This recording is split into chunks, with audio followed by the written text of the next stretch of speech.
ಪ್ರಶ್ನೆ ಮಾತಾಡೋದು ಕೂಡ ವಿಚಾರ ಮತ್ತೆ ಮತ್ತೆ ಪ್ರಸ್ತಾಪ ಆಗ್ತಿದೆ ದಲಿತ ಸಿಎಂ ವಿಚಾರ. ನಿನ್ನೆ ಯತೀಂದ್ರ ಅವರು ಕೂಡ ನಮ್ಮ ತಂದೆಯವರು ಏನಾದ್ರು ಸ್ಥಾನ ಬಿಟ್ರೆ ದಲಿತರು ಆಗ್ಬೇಕು ಅನ್ನೋ ಪ್ರಶ್ನೆ ಇದೆ ಅನ್ನೋ ಅರ್ಥದಲ್ಲಿ ಮಾತಾಡಿದ್ದಾರೆ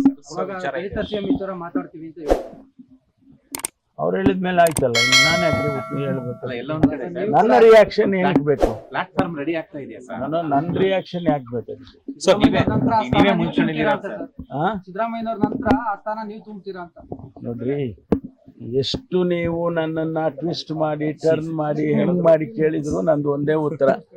ಹೈಕಮಾಂಡ್ ಏನ್ ತೀರ್ಮಾನ ಮಾಡುತ್ತೆ ಅದನ್ನ ನಾವೆಲ್ಲ ಶಿಸ್ತಿನ ಸಿಪಾಯಿಗಳ ತರ ಒಪ್ಕೊಳ್ತೀವಪ್ಪ. ಇದ್ರ ಮೇಲೆ ನಾವ್ ಇನ್ನೇನ್ ಹೇಳತ್ತೀವಿ? ಒಂದ್ಸತಿ ಕೇಳಿದ್ರು ಅಷ್ಟೇ, 100 ಸಾರಿ ಕೇಳಿದ್ರು ಅಷ್ಟೇ. ನಿನ್ನೆ ಮಲ್ಲಿಕಾರ್ಜುನ ಖರ್ಗೆ ಅವ್ರು ಏನಾದ್ರು ಸಿಎಂ ಆದ್ರೆ ನಾವು ಒಪ್ಕೊಳ್ತೀವಿ, ಸಿಎಂ ಆದ್ರೆ ಒಪ್ಕೊಳ್ತೀವಿ ಅಂತ ಹೇಳಿದ್ರಿ. ಅದೇನಾದ್ರು ಮುನ್ಸೂಚನೆ ಕೊಟ್ಟಿದ್ದ ನೀವು ಅಥವಾ ಸುಳಿವು ಕೊಟ್ಟಿದ್ದ, ಹೇಗೆ? ನಮ್ಮಲ್ಲಿ ಏನು ಒಂದು ಭಾವನೆ ಏನಿದೆ ನಮ್ಗೆ ಅಂದ್ರೆ, ಅವರ ಜೊತೆಯಲ್ಲಿದ್ದಂತ ಅವರೆಲ್ಲರೂ ಕೂಡ ಮುಖ್ಯಮಂತ್ರಿಗಳಾದ್ರು. ಮಲ್ಲಿಕಾರ್ಜುನ ಖರ್ಗೆ ಅವರ ಜೊತೆಯಲ್ಲಿದ್ದಂಥವ್ರು, ಅವರು ಗುಂಡೂರಾಯರು ಇರ್ಬೋದು, ವೀರಪ್ಪ ಮೊಯ್ಲಿ ಅವರು ಇರ್ಬೋದು, ಭರಮ್ಸಿಂಗ್ ಇರ್ಬೋದು, ಬಂಗಾರಪ್ಪನವ್ರು ಇರ್ಬೋದು, ಇವರೆಲ್ಲರೂ ಅವರ ಸಮಕಾಲೀನರು. ಕಾಂಗ್ರೆಸ್ ಪಕ್ಷದಲ್ಲಿ ಸಮಕಾಲೀನರಾಗಿ ಕೆಲಸ ಮಾಡಿದ್ರು. ಅವರೆಲ್ಲರೂ ಮುಖ್ಯಮಂತ್ರಿಗಳಾದ್ರು.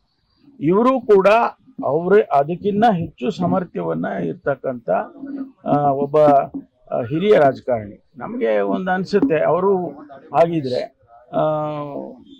ಅವರ ಏನು 50 ವರ್ಷದ ಸೇವೆಗೆ ಒಂದು ಅಂತ್ಯ, ಒಂದು ಅರ್ಥ ಬರುತ್ತೆ ಅಂತ ಹೇಳಿ ನಾನು ಅಂದ್ಕೊಳ್ತೀನಿ. ಅದಕ್ಕಾಗಿ ನಾನು ಹೇಳಿದ್ದು, ಅವರು ಬಂದು ಆದ್ರೆ ಯಾರು ಅಷ್ಟು ಹಿರಿಯರು ಬಂದಾಗ ಯಾರು ಕೂಡ ಪ್ರಶ್ನೆ ಮಾಡುವಂಥದ್ದು ಇರೋದಿಲ್ಲ ಅಂತ ಹೇಳಿದೆ ನಾನು.